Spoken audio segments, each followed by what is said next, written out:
Vegetarian Society was founded in 1847 when a massive 478 people got together to spread the word. The movement achieved its greatest early popularity at the turn of the century, when the society joined forces with groups campaigning against drinking and smoking. In those years there were vegetarian rambling clubs, vegetarian cycling clubs and mushrooming vegetarian colonies, direct precursors to the hippie communes of the late 60s and 70s. The no-meat diet was de rigueur for the alternative thinker, people like Mary Ann Girling, who received the stigmata one Christmas, not everyone's idea of what they always wanted. She had a direct line to God and founded a New Forest sect who danced when God bade them to. She was, of course, a vegetarian. What distinguishes today's vegetarians from the bearded buffoons of a century ago is the fact that they are no longer marginalised. During the 1980s, they forced their way into the mainstream.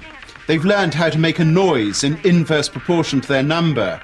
Their quaint peccadillo has become fashionable due to its Americanization and to its appropriation by the great cons, called the diet industry, the health industry, the fitness industry, the workout industry, the fresh body industry. Self-righteousness has been joined by vanity, a vanity which ignominiously dissembles itself as compassion for animals. Keep it going. Come on, Jonathan, you can try harder than that. I think it's very interesting that vegetarianism has grown enormously popular ever since the appeal has been less to moral concern and more to narcissism. I think when I was eating meat, I wasn't as healthy as I am now. And I ate too much. In fact, I was a couple of stone fatter than I am now. Certainly when I lived at home and ate lots of the wrong things, I had 2 or 3 stone more on me. And I just find that meat stays in the system so long and slows you down. On the dietary side, meat is not very good for you. It's full of cortisone and antibiotics. The animal might have been ill. You're actually not eating very good food anymore. The press thrives on shock horror stories. Either something is going to make you live forever or it's going to kill you. Recent surveys suggest that people actually become vegetarian now mainly because of belief it's actually healthier, and they may not share a lot of these ethical beliefs. There are other vegetarian groups in England, such as the Asian population, who are vegetarian but actually have higher than average rates of heart disease and diabetes in the general population. So the general rule is that, avoiding meat is going to protect you from heart disease isn't true.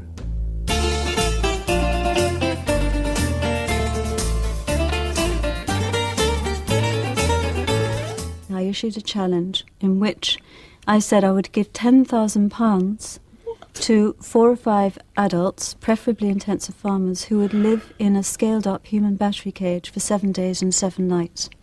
These 4 men were very confident that they would last a whole week in the cage, laughing and joking as they walked into it. But in fact, they lasted only 18 hours.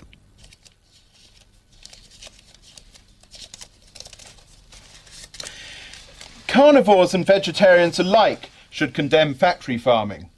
It's brutal, cruel, squalid, and it's counterproductive. The meat is not worth eating. If people want to oppose intensive farming, becoming a vegetarian is not the best way to do it. What people should be doing if they're concerned about intensive farming is making sure that they only buy meat which is free range from specialised outlets. And that way, consumer pressure will force farmers to think more carefully about the way they rear their animals. I try always to get meat that's organic and been running around fields, learning a bit of Greek, speaking happily, singing, skipping.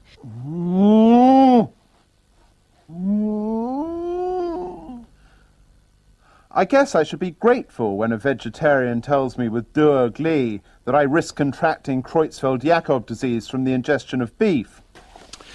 But it never seems that such warnings are given in the spirit of altruism. Far from it. A harder heart than mine would reply, yes, lettuce head, but you're far more prone to blood disorders than we are. People who take on vegetarian diets in an untutored way do put themselves at risk of vitamin B12 deficiency, which can lead to damage to the nervous system, rickets, particularly in children, it's a bone disorder caused by vitamin D deficiency. Eat too much, smoke, do too little, and it may not just be your heart you hurt.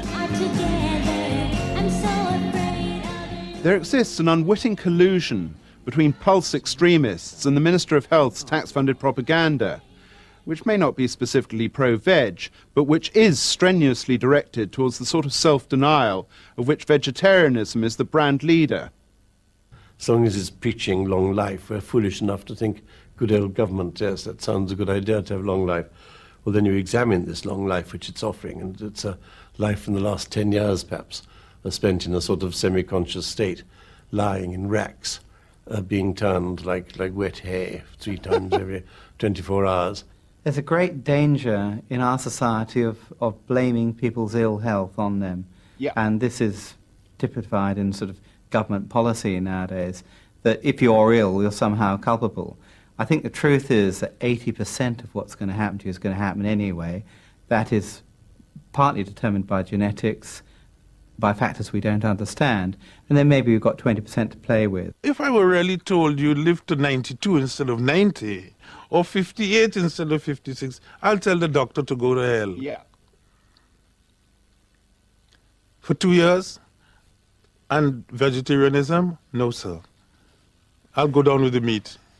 1 week you hear in the paper that you mustn't eat that, you mustn't drink too much wine, or you must have margarine. The week after you hear margarine is bad for you because it can cause cancer. You know, at the end of the day, go and eat and be happy. Vegetarianism is an instrument for the suppression of hedonism and of the enjoyment of the brief period that's allotted to us. We even have to borrow the very expression, joie de vivre. I don't mean to suggest that hedonism is necessarily conditional upon the ingestion of large amounts of dead flesh, but I would argue that pleasure is a quixotic pursuit in a country which so willingly submits to a culture of repression, which is so mutely deferential. By far the most influential vegetarian of the modern world was Adolf Hitler, who was also a non-smoking, teetotal opponent of blood sports.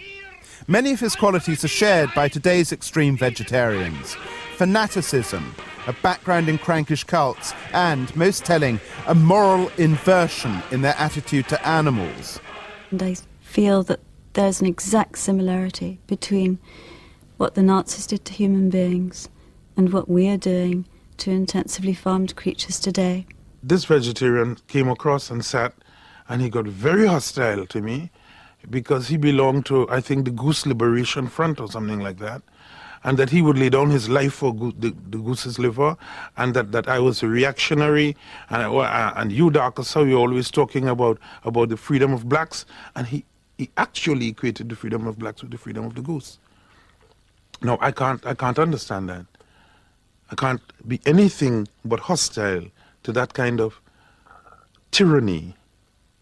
I think most of us, honestly, if we thought that someone that we knew, or someone we didn't know, whose life might be spared through research on animals, I think very few people would say, no, let the rat live. The odds are that you will get more punishment if you abuse an animal than if you abuse a child. So it speaks for the nation. The nation care far more about their animal than they seem to care far more about their animal than they care for their children. Hitler declared that the Aryan is closer to animals than he is to Jews. A similar, but evidently less deadly sort of zoophiliac relativism is manifest in today's dangerously sentimental turnip people.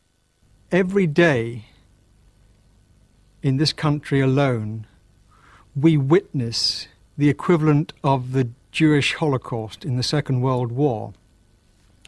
Whereas it took the Nazi exterminators 6 years to dispatch the Jews, the homosexuals, the gypsies, the subnormal, the politically unacceptable, we actually brutally murder 6 million sentient beings every single day of the year. This false equation of humans and animals degrades humans. We are more unlike animals than we are like them.